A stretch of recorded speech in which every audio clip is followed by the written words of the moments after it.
So hey guys, we just got this 87 944 brought to the shop. It is a running, driving car.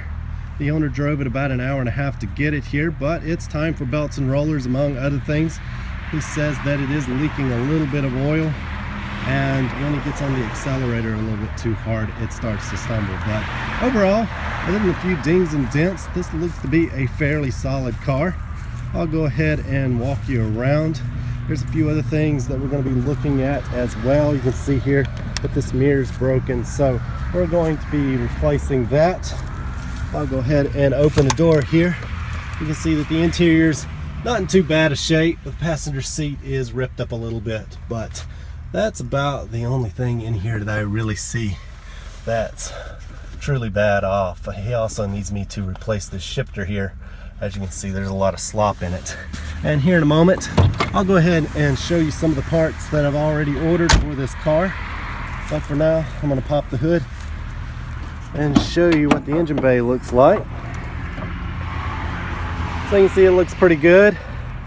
He said it's leaking oil right about there down onto the headers, so it's probably coming from the cam tower. I don't see any loose or broken vacuum lines, and the car starts right up, but there's got to be something to that stumble under acceleration, but we'll try and dig in and figure out what that is. Right now the main goal is to get this car broken down so that way we can do the belts, rollers, and the water pump. I'm also going to be doing the oil cooler seals, and since I'm going to take the intake off to replace the air oil separator seals, I figured that we'd go ahead and do this head gasket as well, since as you can see it doesn't look like these nuts have ever been broken loose, and if this is the original head gasket, then that could be trouble down the road. So I just want to go ahead and do everything that I can to this engine to make sure that it's reliable. And you know, once you have the intake off and the cam tower off, you know, it's only just a few more bolts to go ahead and do the head gasket. So I figured we might as well do that.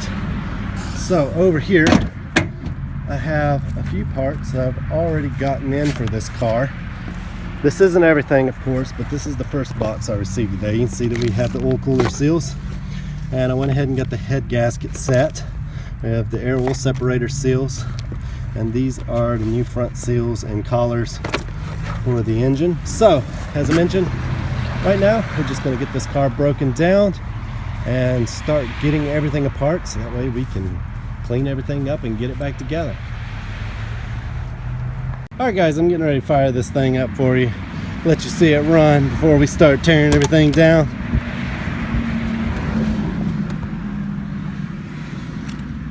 So the owner mentioned that when you go to give it gas, it does like to stall, but as you can see, she fires right up. A little slow to build oil pressure, but it is a little cold out here. But hopefully we'll get that straightened out.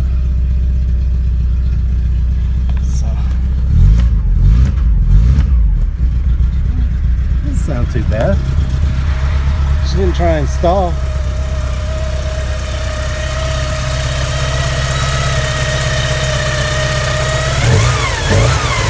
doesn't sound too bad at all.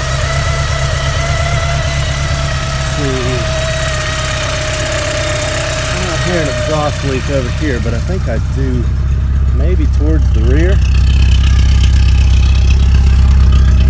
Oh, maybe that muffler's just really loud. Let's see. Don't really hear anything, but as I get everything broken down, we'll start looking to see if this thing actually has an exhaust leak. If it does, it's probably going to be back in here somewhere. But I do see that this is loose here. So that could be where the vacuum leak is right there, and that will cause the engine to stumble when you go to get a gas. But anyway, we're going to move this car over to the other side of the shop and start tearing it down now. Alright, I've got the parking brake off. You can see that the oil pressure is really good. It just took a while to build up. I don't know if there's perhaps some really thick oil in there or what could be going on with that. Like I mentioned, it is a little cold out here, but I've never seen one build oil pressure that slow before. So we're just going to be backing this car up over here, and actually it dries pretty good. He said it would hesitate when it was cold, but it's doing good. Could just be that loose vacuum line there. So let's just back this up here.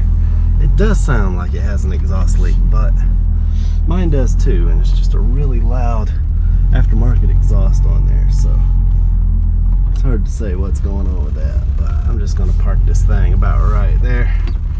Then we're going to get the hood popped. She does idle a little rough. Not too bad. But anyway, I'll put the key right there. Put the parking brake up. And we got her out here on a nice flat surface. She's not going anywhere anyway. But go ahead and get the hood back up. And so we'll start removing the air box and everything. And get in there, we're going to change these belts. Alright, she's up on ramps now. And you see, it's starting to smoke right here where that leak is. So we actually got to get this turned off so that way it's not too hot for us to start breaking it down. But while she's up here on ramps, I figured I'd look underneath here and see if I can find an exhaust leak. You hear it's really loud, but I don't really see anything. You can also see where they replaced the cat at one point. But anyway, I'll run my hand up underneath there later on and see what I can find. But now I got to get this engine turned off so that way we can start breaking it down. Got Patrick here starting to break everything down.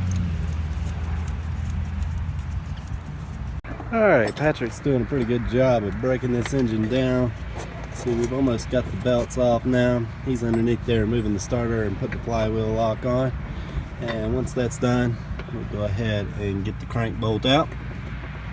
Get these belts off, then we'll get the cam tower off.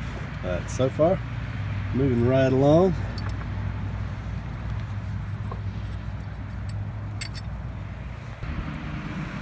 Patrick's removing the crank bolt now. Alright, Patrick's almost got the intake off now. We just got 2 more hoses to remove and we'll be able to pull it right off. Alright, got the intake pulled back. Since you can see that the ISB isn't mounted. You can also see that this line here is cracked up pretty bad. That's probably why it doesn't idle that well. Anyway, we're going to continue breaking this thing down. And we'll be changing the air oil separator seals here in a minute. And then we're going to try and get this head off today. Alright, Patrick got all the bolts out of the cam tower and I'm getting ready to take it off. When you're doing this, you want to make sure that your lifters don't go falling out on the ground. So far, from what I can see in here, it looks really clean, so that's very good.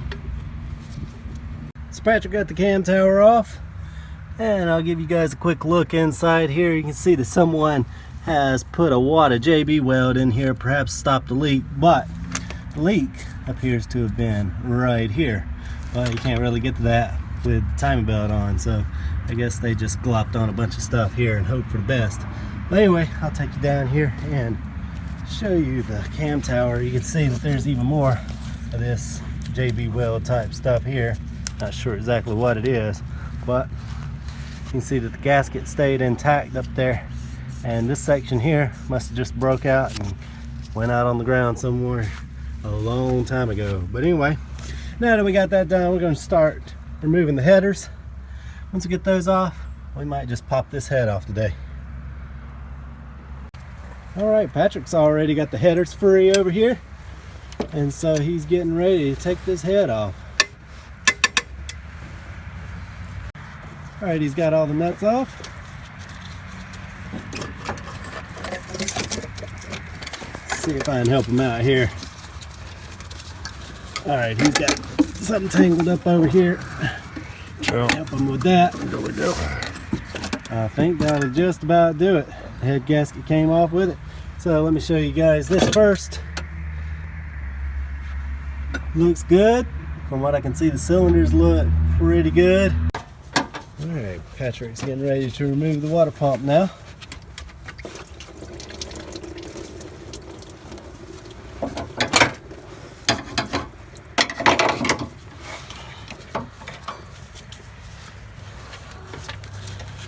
And for the fun. Yeah, getting that hose off down there is going to be fun. Didn't want to come off before. I thought it'd be a little easier once we got the water pump off.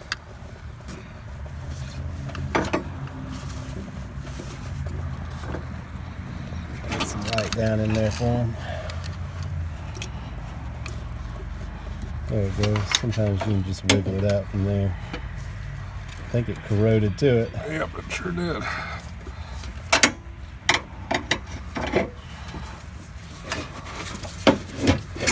Oh, there you go. All right.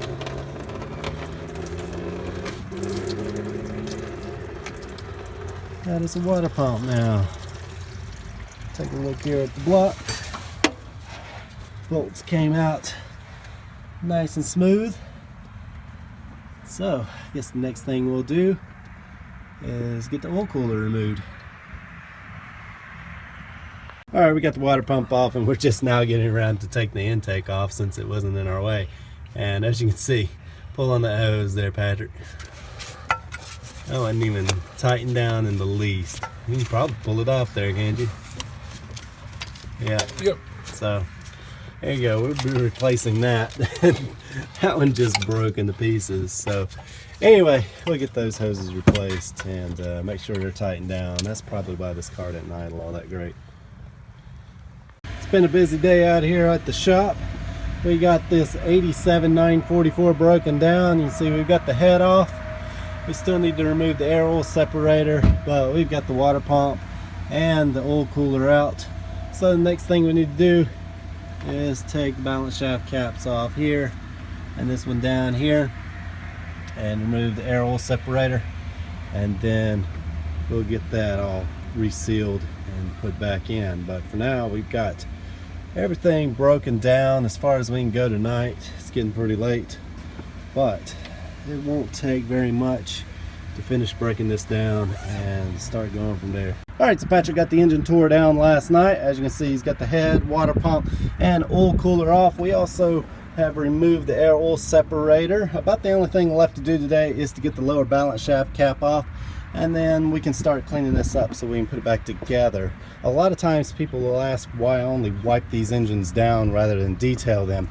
You know, that's fine if it's your personal car to spend 5 hours detailing an engine, but a lot of times we're just trying to get these cars done, and the owners aren't really going to like an extra 5 hours of labor thrown in just to detail their engine. They just want to get the car back. So what we'll do is we usually just clean it up the best we can, as quick as we can, and then go from there. If the owner does request it and is willing to pay for it, then by all means that's what we'll do. But as you know, a lot of times all we'll do is just wipe them down, make them look the best they can, and then just put them back together.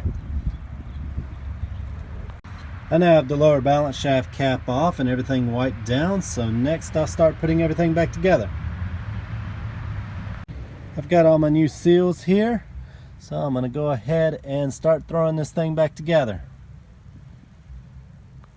So while everything's out and I've got a little bit of room, the first thing I'm going to do is reinstall the oil cooler. As you can see, this 87 has a 5R, so it's been replaced at some time in the past.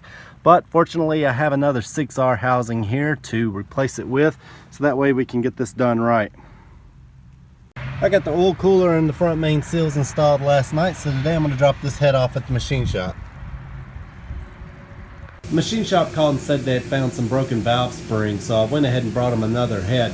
They also had to replace all the valve guides since someone had destroyed them. So all the front seals are replaced. I've also wiped down the engine block a little bit and removed all the old gasket material. And over here we have some new parts that just came in today. Over here in the first box we have the new water pump, and then in the second box we have some new hoses and new hose clamps. Now that I have the new water pump, I'll go ahead and install it. Then I'll wipe the top of these pistons down, and I should have the head back from the machine shop by tomorrow. So today I'm going to be sending the injectors off to be cleaned and flow matched. You can see that someone's replaced one in the past, but the rest of these are in pretty rough shape. Just got the head back from the machine shop.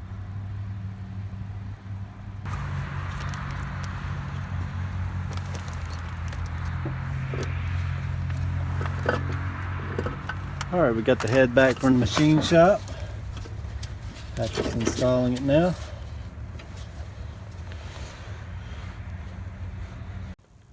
We've got the head back on now, so next we'll install the headers.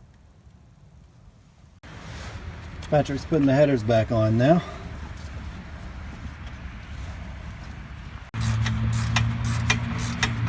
Patrick bolting up the headers.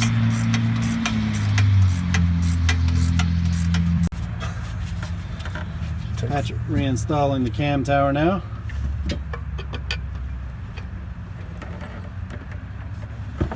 Cam tower's back on now.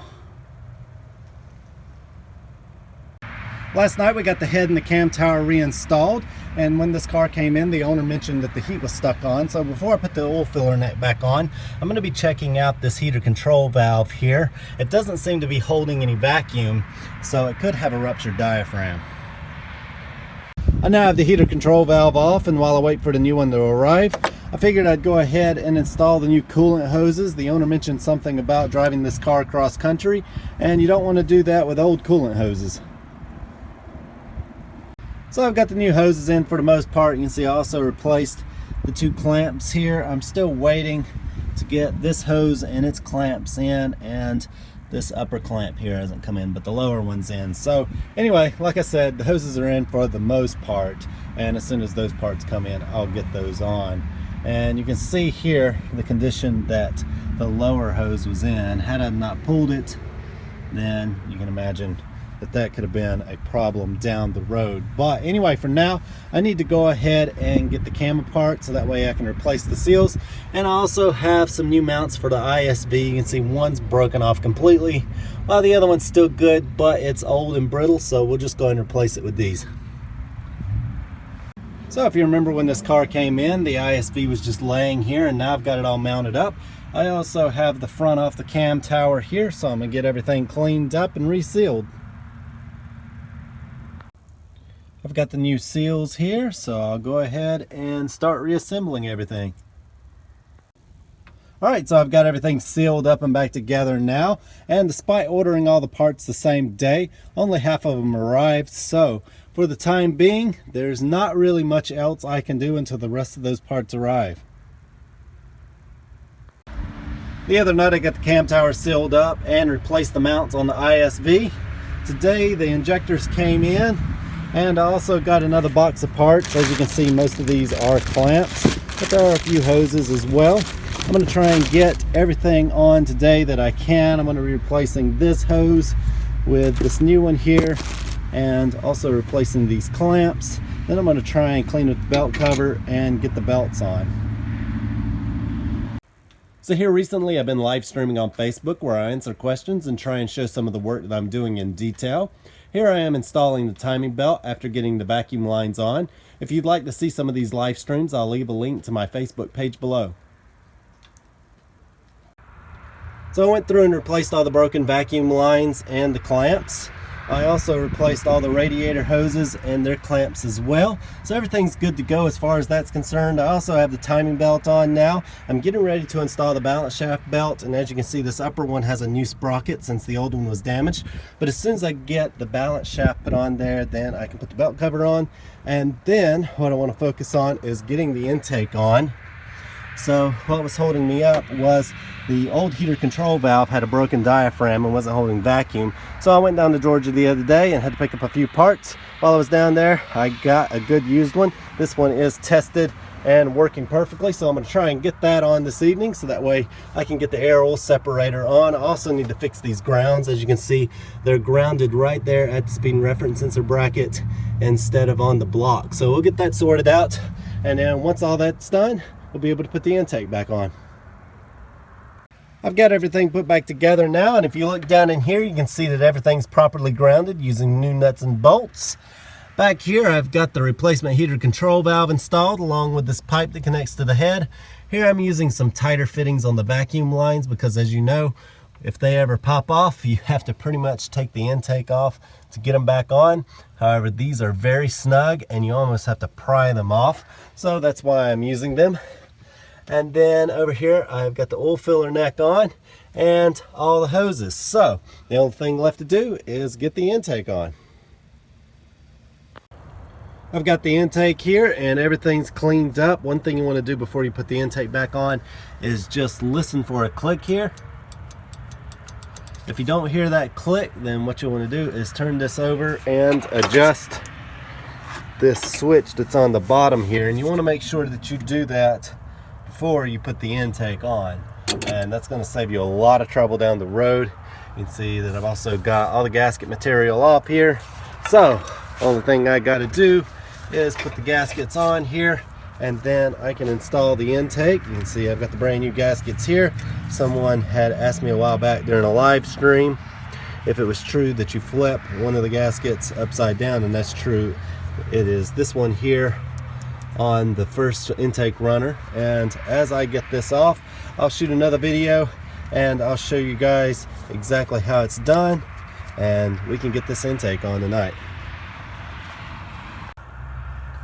Alright, so I'm going to remove this aluminum tape here. And the reason why I like to use this instead of painter's tape or anything else is because it seals very well and is waterproof. So paper tape or painter's tape might be easier to pull off, however it is not waterproof, and so water can still get down there in the cylinders. So once you get it started, it'll come right off. I usually try and leave an edge on there so I don't have to mess with it too much, but okay, well, that's good enough for now. I will remove that, but I have to do it when I don't have gloves on. Well, this one's ripped a little bit now, so maybe I'll scratch the rest off.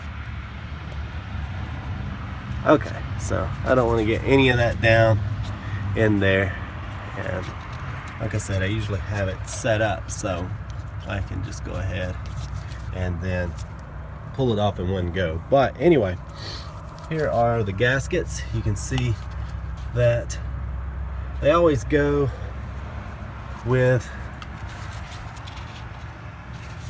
the labeling up.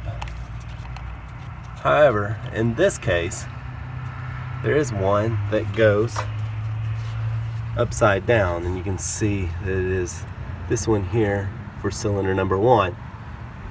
And the reason why that is if you put it this way, you can see it doesn't line up with the injector relief there. So it goes on just like that, and once you have that done, you're ready to install the intake.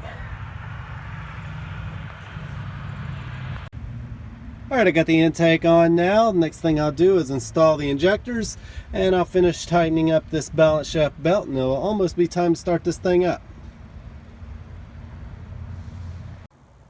The new balance shaft belt is on with all new rollers, and you can see here that the mark up here lines up perfectly, and I'll take you underneath and show you that mark and show you that it lines up perfectly as well. Now that the belts are on, next I'll install the cover.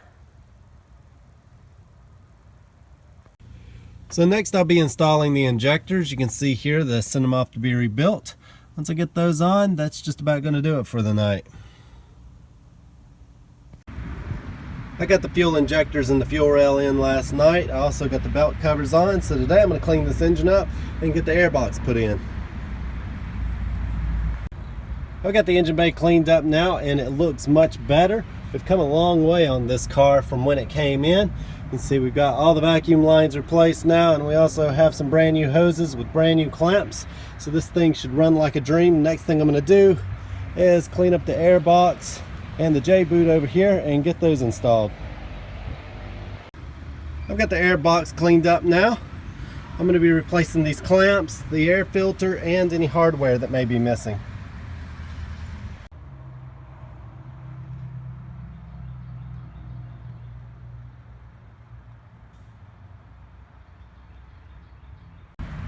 Alright guys, I got the air box back on now, so this engine is pretty much complete. The only thing I need to do is put the accessory belts back on before I start it up. And before I do that, I need to resolve a leak down there at the power steering pump. So that's where we'll pick up next time. Hope you guys enjoyed it, and if you'd like to stay up to date with some of the projects we're working on around the shop, be sure to join us on Facebook. I'll leave a link in the description below. I also want to thank everyone who supports this channel on Patreon, since these videos would not be possible without you. But anyway guys, that's going to do it. I hope you enjoyed it, and we'll see you next time.